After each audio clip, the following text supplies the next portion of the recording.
Stories of Significance, Thank you. a premier storytelling platform dedicated to connecting, inspiring, and transforming people and the world in Africa through storytelling and one story at a time. And today, I am humbled to host you, Mr. Martin Kariuki, or you can call him MK.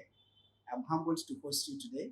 Thank you for having me. Maybe you can go ahead and tell us, who are you by? Martin Kariuki is a young man, a 32-year-old young man, born and raised in Molo. Then we moved to Bungoma. Then I came to the university at Technical University of Mombasa, did my degree in biotechnology. Then I went to JKU at Mombasa campus, did my master's in occupational health and safety, and currently pursuing an MBA at Strathmore, hoping to graduate in June this year.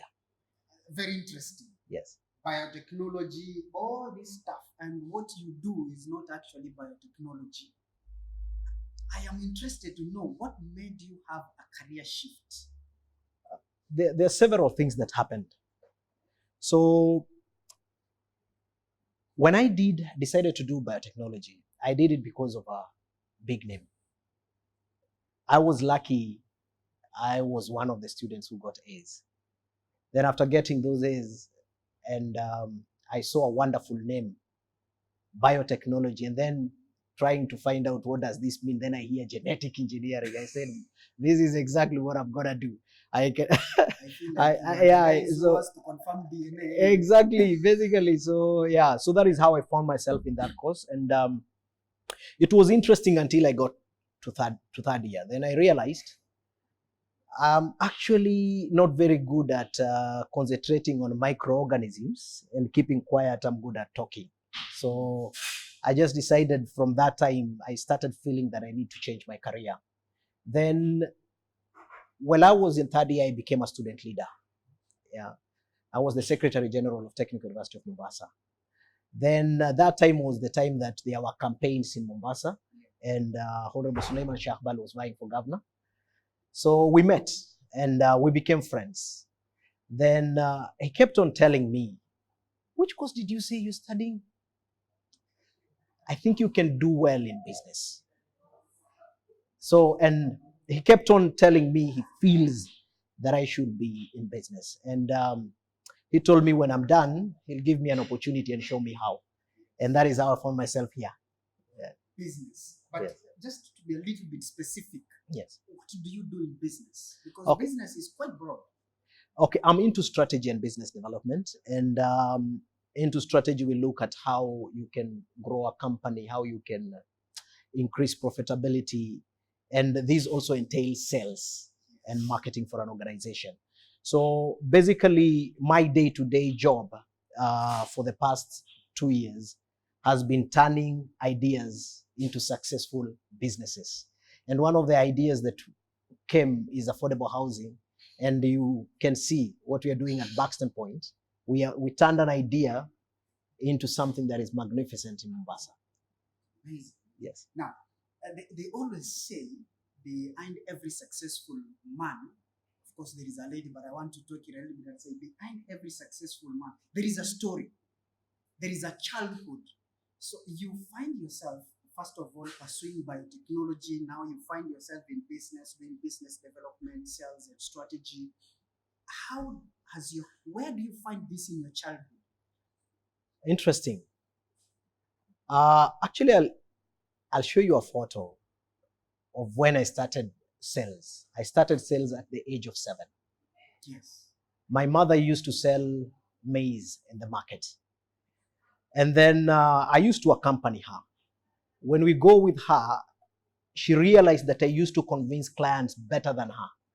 So what she did, she told me, now you'll be selling from this corner and I'll be selling from the other corner. So she started leaving me there and selling maize. And I realized I was able to compete with people who were quite old. When you look at a 7-year-old, 3 guys who we are competing with.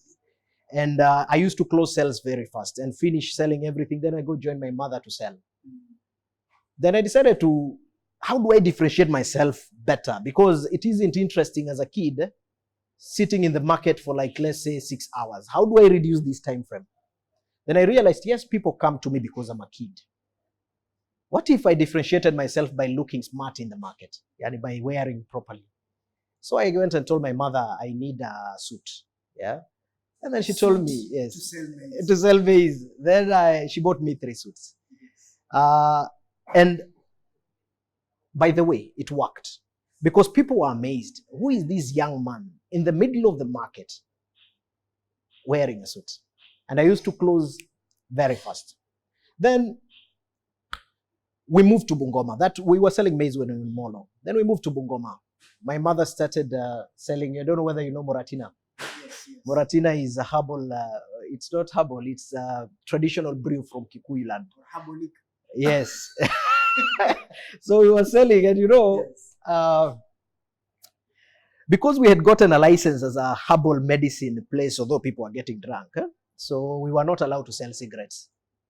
So at the age of 9, we were being told by my mother to, you just sit outside there, myself and my siblings, then you are sent by customers to go and buy cigarettes. We didn't think about ethics that time because, we need to help our mother do everything. So when I did that for quite some time, I asked myself, what if I bought these cigarettes and started selling? Yeah. Then I knew I couldn't go to my mother because my mother doesn't want to sell cigarettes here because of public health department can come and see. I knew that she cannot give me money to sell cigarettes, but I decided I'm going to sell cigarettes. And this is how I now came up with my first business at that age. At that age, I learned the entire entrepreneurship journey that people go through, from idea generation, deciding to sell cigarettes, from market analysis, knowing that the biggest brand that was selling there was Sportsman and not Superbike and not. So basically, I just decided this is what I'm going to sell. I also learned fundraising because I went and talked to a man. I like him so much. It's called Kimani. I went and told him, boss, I've gone to the shop and I've realized that I can get 5 packets at 420 shillings. That time, that was the rate. Yeah. And I will be making 75 shillings. So kindly, if you can give me 500, I know you smoke 1 packet a day.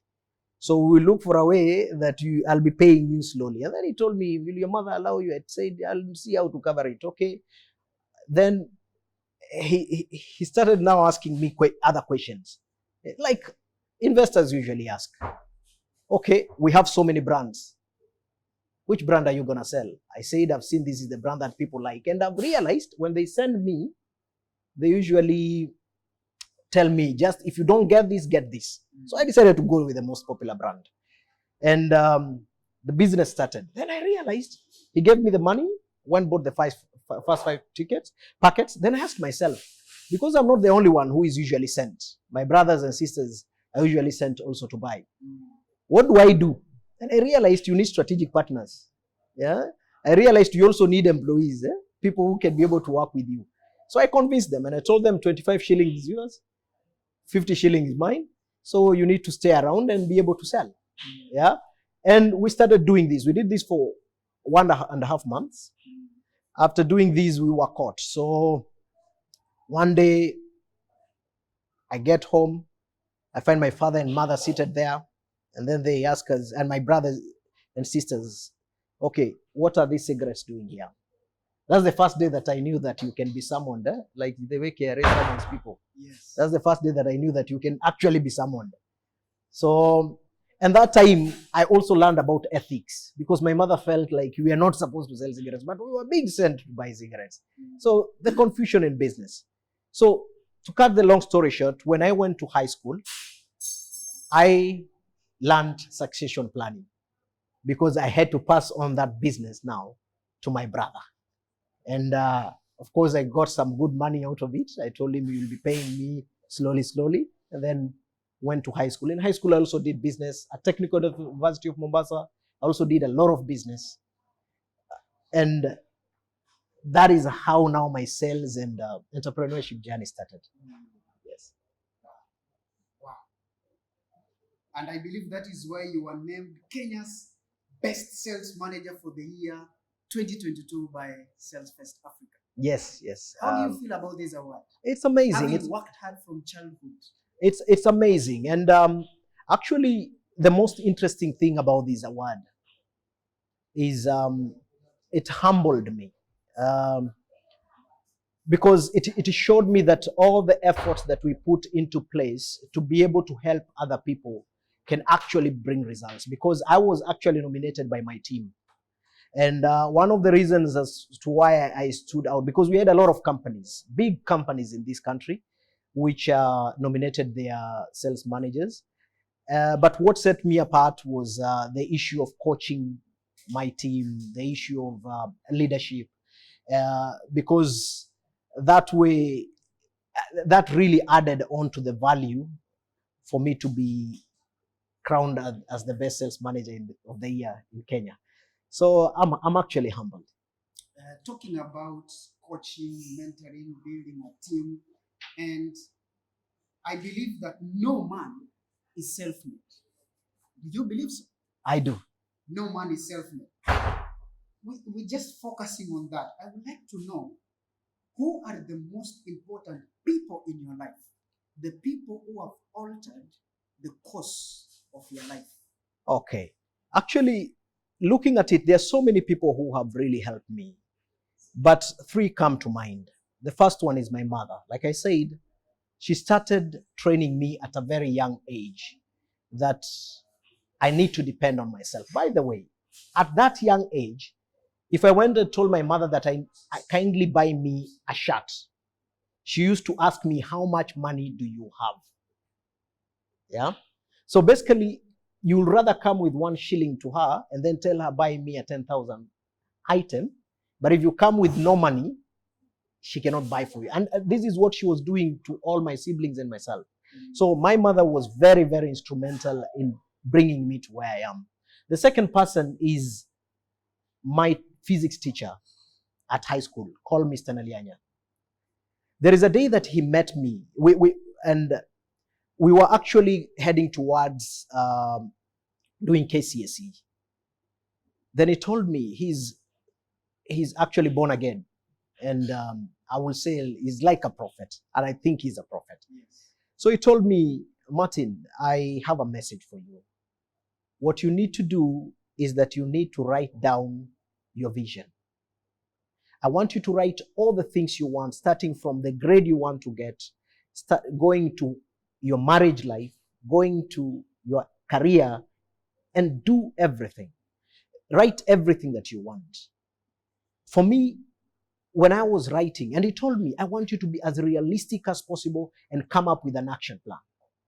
So for me, when I was writing, I didn't know that this thing can actually control how I do everything in life.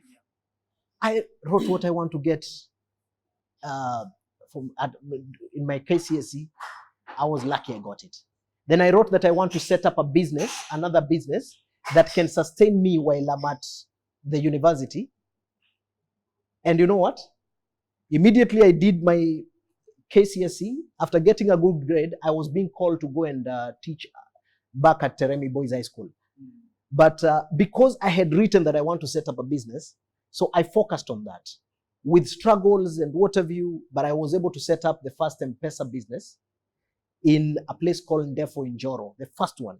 Actually, people were queuing because they couldn't know how to withdraw. They were queuing for me to serve them. And one thing that is very interesting about that is it actually brought peace in that area. By the time we were setting up that business, it is the tarmac that separates Kalenjins and Kikuyus. Yeah. So even matatus in Joro, yes, in Joro. Yes. So matatus, the ones that the Kalenjin matatus, because they are that side, even if they're supposed to stop, maybe let's say they're coming from this side, they're supposed to drop this side. They had to cross the road and drop people the other side because they were not allowed to drop this side. Yeah. But I'm grateful that that business actually brought peace. And how it brought peace is that I said I'm not going to lose clients simply because people don't want to talk to each other. So I went and convinced the leadership, the Kikuyu leadership, and told them that Safaricom has written to me that if I don't serve these people, this thing will be withdrawn the agents will be withdrawn. And I asked them, okay, do you want to be traveling to go withdraw money, or do you want to do business here? So, and they said, okay, we can exempt the M-Pesa shop. But you know, one interesting thing is that one bucket of potatoes, this side was 250 shillings. The other side of Kalenjin was 70 shillings. I couldn't understand why people cannot. So, and this led to now cohesion talks, and we ended up bringing the community together, and it's history now because those guys live in peace. And that's the power of entrepreneurship. Power it of goes entrepreneurship. beyond just making money, because it alters the course of the community. Yes. But who is the third person? The third person is Suleiman Shahbal. Yes. Suleiman Shahbal is my father-in-law. Suleiman has really transformed my life, because, you know, I didn't know myself. I didn't know what I want to do. So when he saw me and he knew exactly what I need to do, he gave me a chance. And he told me, first of all, he hired me when he was setting up a university, which we have, is still in process, but it has taken long. So he told me, come and look for something that you can do. Just find your place. And I started working with him. Then I developed a lot of skills from there. Then he moved me now to his office as his chief of staff, and now head of strategy and business development. But all this journey, can you imagine? Because I didn't have a business degree, what he was doing is that I can say twice a week, he could sit with me and actually train me on business. Right for me. This is what you need to do. And he told me, you need also to go back to university and do business. And that's how I ended up at Strathmore. They told me, you know what, I'm going to pay 50%, you pay 50%. So this is a person who saw something in me and believed in me even when I couldn't believe in myself. So, and he has continued to be my guide. Yes. So powerful. Yeah. Who are the three people who can change the course of your life? Powerful inspiration. Now let's go back a little bit to sales. I'm sure entrepreneurs will read this, and of course, personal brands will Yes. be watching this as well. Yes. The question is, there has been a shift to online marketing, Yes. content creation.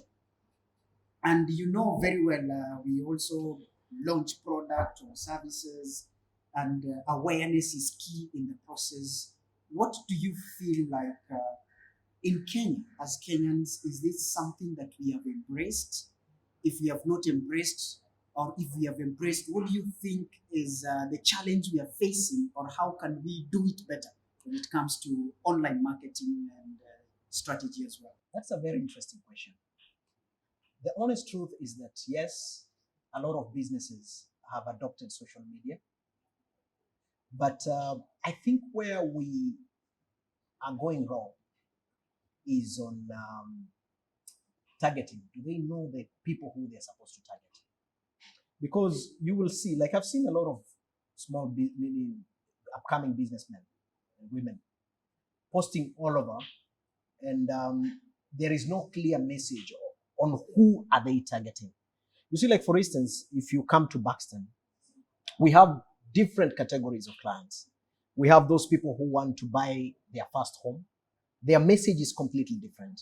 We talk to them about the amenities that we have. We talk to them about how beneficial it is to own a first home. Then there are those people who are just investing for yields, for rental yields. Then we need to tell them what are the rental yields. And by the way, so you know, Buxton is offering better than market return on investment.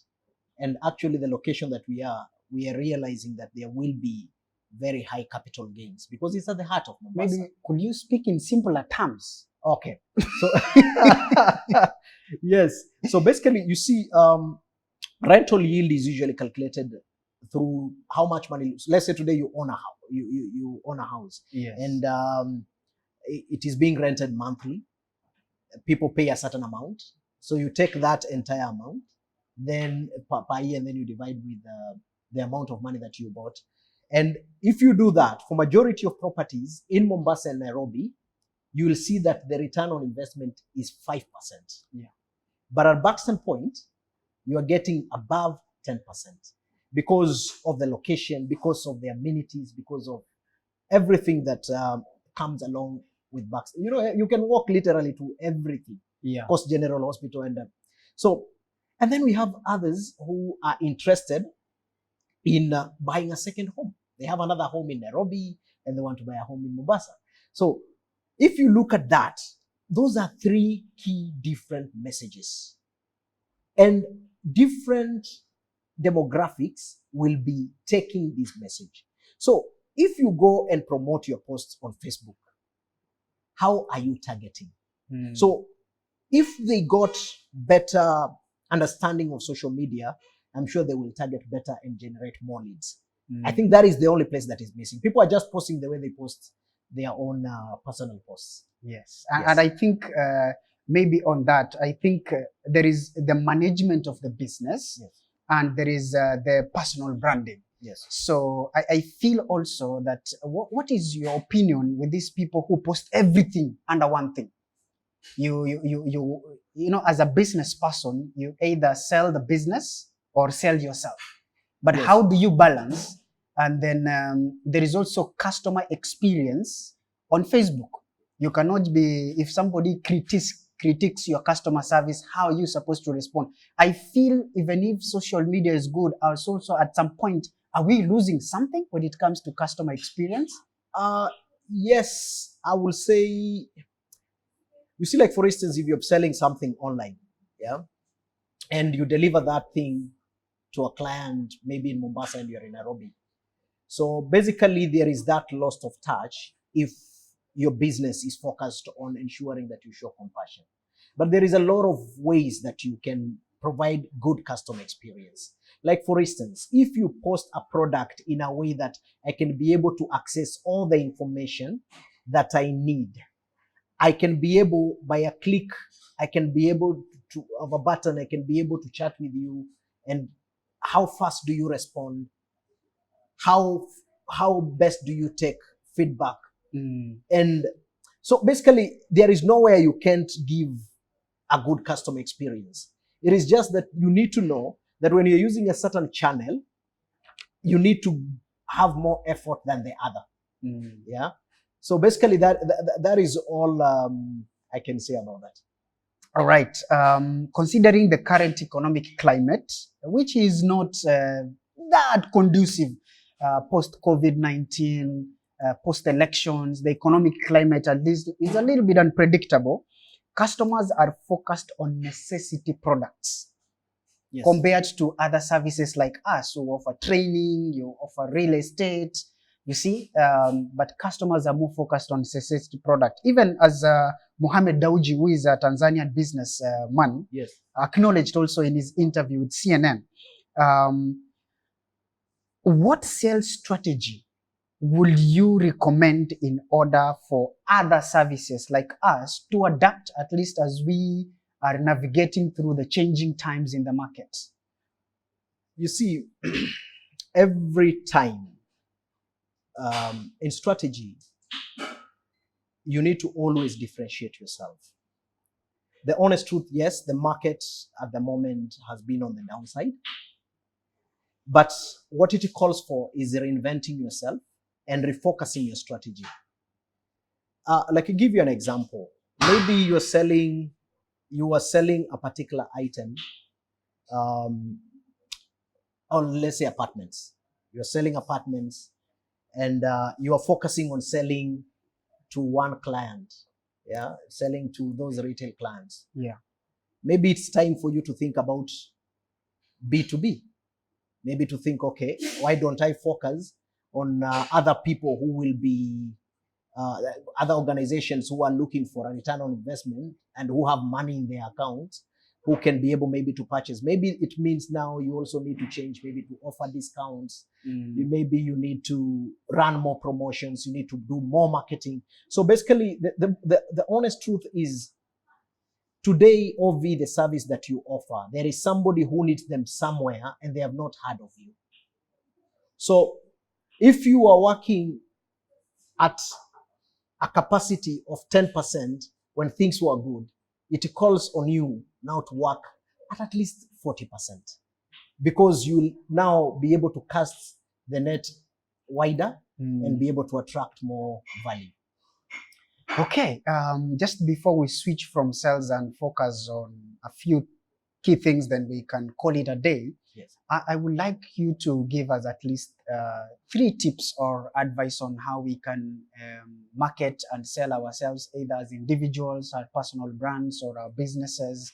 And I believe if there is something, a point I will want you to leave, is the one of building a tribe that you gave in a talk that we had a few weeks ago. Yes. So at least 3 tips that you can give us to sell our, if you're not selling anything, you are actually selling yourself. Yes. So what are the 3 tips you could give us in selling our brands and businesses? Exactly. You talked about the tribe. And I usually tell people I'm tribal when it comes to sales. Yes.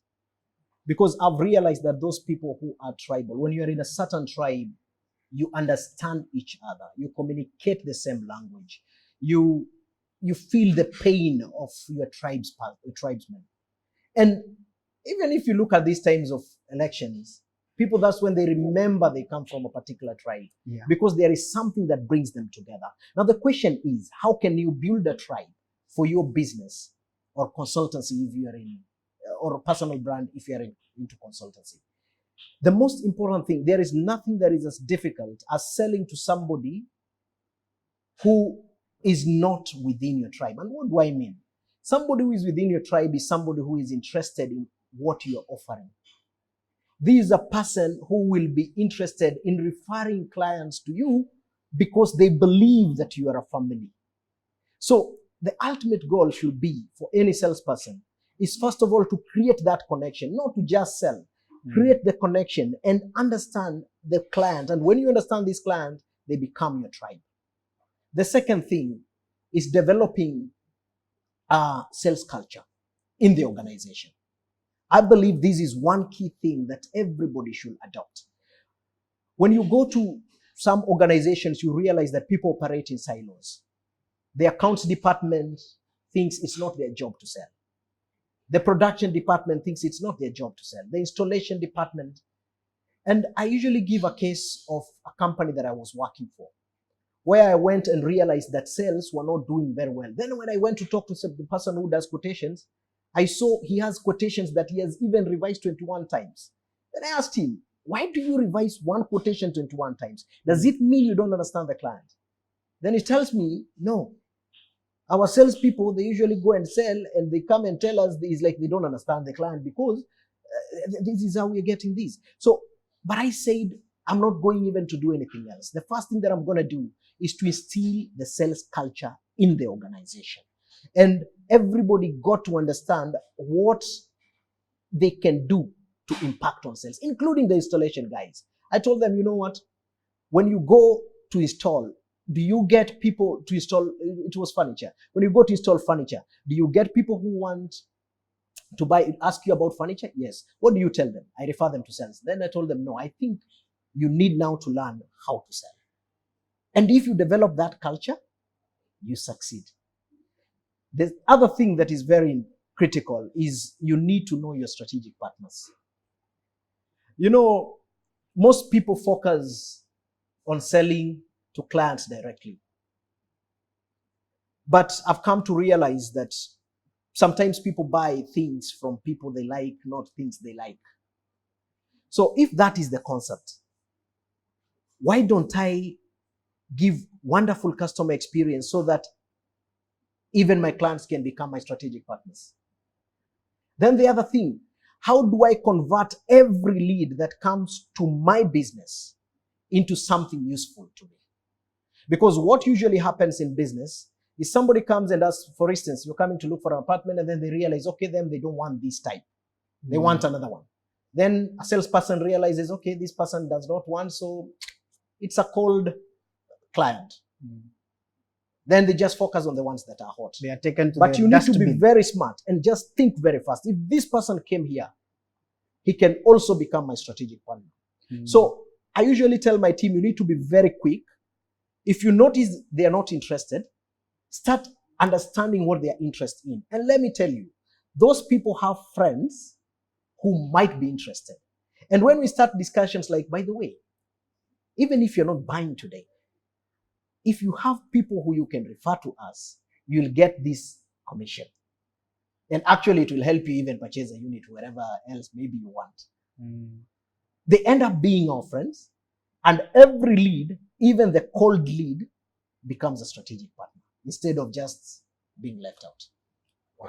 So we need to stop discarding leads, rather convert them to be strategic partners. Yes. And never forget to build your tribe, and most importantly, culture, so that your team becomes your brand ambassador.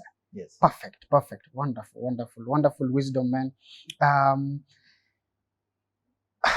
I don't know what to ask now. You've given us a lot of wisdom. Yeah. But I want to go personal. Yes. What makes you different in this industry to a point where your very own staff voted you the best sales manager? What makes you unique? What makes you tick? There are two things. One, I always try to do more than I'm paid for. Yeah. If I realize that I'm earning the money I'm paid, then it means I'm not offering value. I'm just doing a service. I'm not offering value. So I usually push myself to do more than I'm paid for. Anywhere I'm given any responsibility, that's what I do. The second thing, I believe in the mantra. There is something that was said by Napoleon Hill, that every problem comes with an equal or greater opportunity. Yeah. And when you look at problems and see them as opportunities, you will always succeed, because we'll always be looking for solutions for problems. And I give you an example. When I was in primary school, I was in a primary school called Muhaweli Primary School in Bungoma. And this school was located where the old sewerage system of Bungoma was. So that school, we were being called Masiweji, so by other students. And it was, they used to mock us. By that time, I was the Scouts patrol leader. And when we were marching on the field, I realized that vegetables were growing all over.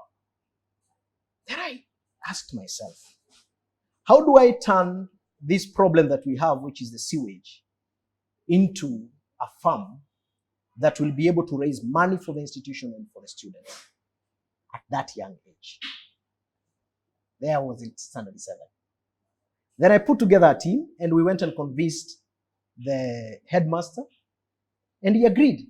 And actually we told him that a lot of the money will go into feeding our class 8 students, because we realized that majority of them could not afford lunch. So that pitch went through. We did the first plantation. We started reclaiming the entire land. We did the first plantation. It all, I think the acidity was too much. Yes. Yeah, everything. We lost everything. But we kept on going, and we ended up producing a lot of vegetables that we were able to feed class 7 and class 8. We were able to pay kidogo for some people, a lot of their bills. Wazazi unawasaidia. So basically, it became a very successful program, and that is a problem that was turned into an opportunity. Yes. Wow. Now, you talked about mantras. Do you have a personal vision or motto that guides you in everything that you do? Yes. Like I told you, there is something that I wrote when I was in Form 4. That document, I thank God. I wrote the kind of a wife I want. I got. I wrote the grade that I want. And by the way, that vision when you write what you want, it comes. The only one that is pending is, people don't talk about things when they have not come. One of the things that I wrote there is, one day I want to be a leader in this nation. And the strategy to that was that I'm going to form, to be able to align myself with a mentor, because I don't come from a very wealthy family. And you can see that was an action. And that's how I became I came to know Suleiman and how I got to know these things. So that is the only thing that is pending. Hopefully, in God's time, I'll become a leader in this nation. I've been a leader all my life, from primary school, from high school, I was the school captain, university, I was the secretary general, and I'm hoping to get into elective politics very soon. I confirm you are my leader to begin with. Yeah. Just before you head to the other side for other, like Dr. Freddie Mugambi, the Yes. former director JKU, had always said, if today I am the director, it's not today I became the director. Yeah. All along, I have have been dressing like a director, Yeah. eating like a director, behaving as a director. It's only today that you have confirmed that I am actually a director. So you Interesting. are a leader. Ah, We are just waiting for confirmation. yes. All right. Have you experienced failure? And how was your journey for failure? I've experienced a lot of challenges in life. And every time that I face a challenge, I usually come out stronger. And like I told you, I got into business when I was in the university. And one of the businesses that I was doing was online writing, academic writing. So I had a very nice account and I had a lot of writers. Then one of my guys decided to hack my account while I had not even paid all the staff. He hacked my account, but I didn't know it's him. So we lost all the money. And I had to look for money elsewhere and pay everyone. And it was a huge amount of money, taking into consideration that I was still a student. So I went down and I actually gave up. I said, I'm not going to do this again. How can I be helping people while at the same time they're trying to bring me down? So I decided I'm not going to continue. But I picked up myself again and started the journey again, and it has been successful. Yeah. Wow. Okay. So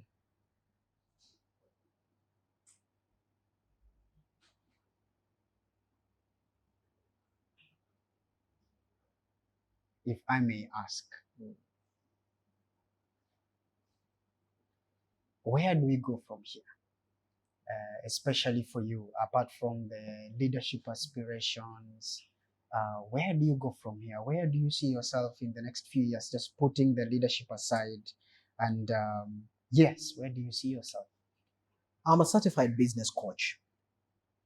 I see myself helping various young people like myself to be able to convert their ideas into successful businesses. I see myself giving them an opportunity that I was given. And if I did only that and helped just 2 or 3 or 100 young people to be able to realize their destiny, their purpose in life, and to be able to make them succeed, that will be enough for me. Right. If you could go back in time and relive a moment in your life, what would be that moment?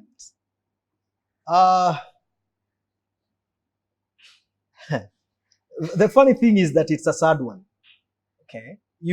I remember you were at Technical University of Mombasa.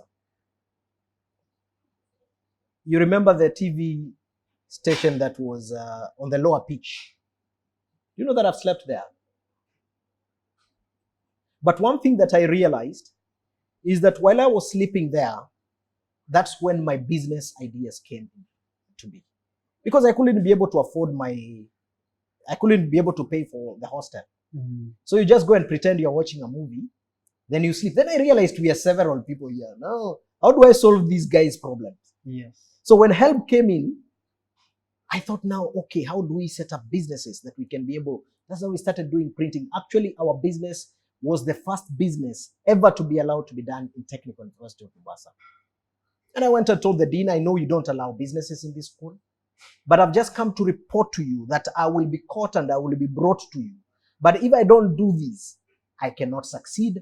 These other friends of the people we sleep with outside, they cannot be able to succeed. So for me, that was the most interesting moment, because I saw us transform several lives. Because what I did is that when we set up these small M-Pesa places, no, not M-Pesa, the photocopy places, I moved to literally every class. And I was asking people, I want you to give me somebody who is needy.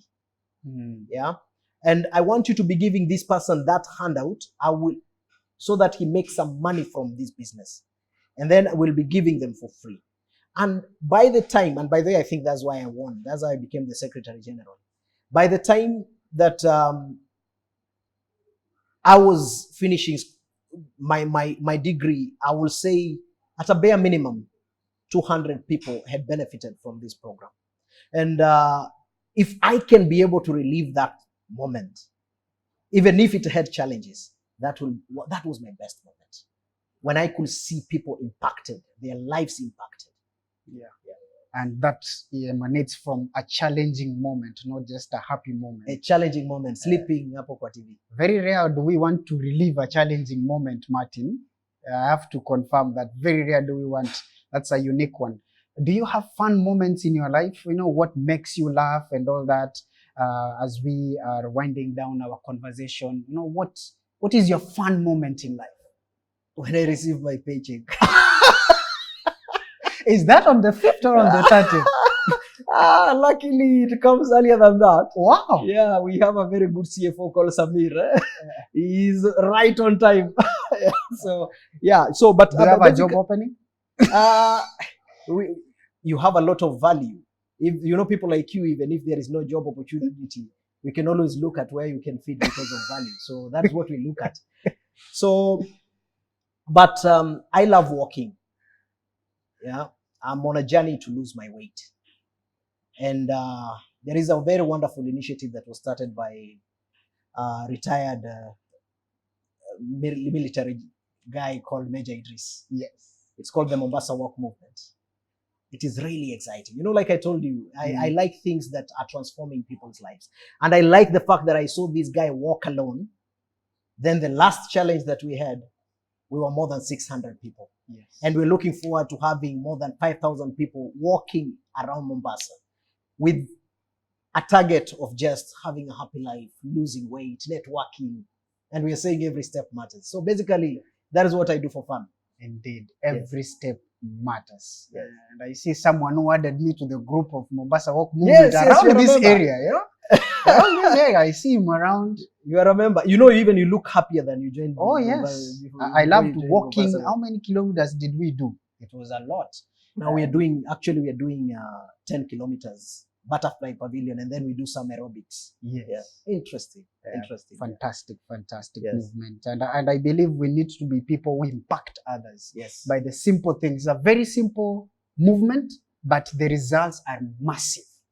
Massive results. So, and I love that you've devolved it into sub-counties in Mombasa. Exactly. I mean, this movement is becoming something else. And it's even going to all counties. Yes. Every county. By the way, you know, I didn't know the benefits of walking. You know, I was 88 kgs. I'm currently 82.8. So I'm grateful. Yeah, I'm sure even my wife feels okay. Just by walking. By walking to around, the guy at least is looking better. Even this shirt now fits me. It wasn't fitting me. So it's amazing. Yeah. Great. Yeah. Now, MK, what is your parting shot to the people watching this video, listening to you for our Stories of Significance podcast? What is your parting shot? I would like you to just look straight to the camera and give us your final words of wisdom. Seek ye first the kingdom of God, and the rest shall be added unto you. Because when I wrote my vision, I prayed about it. And even when I was not so prayerful, even when I had started going down on being a good guy or going to church, God still remained faithful.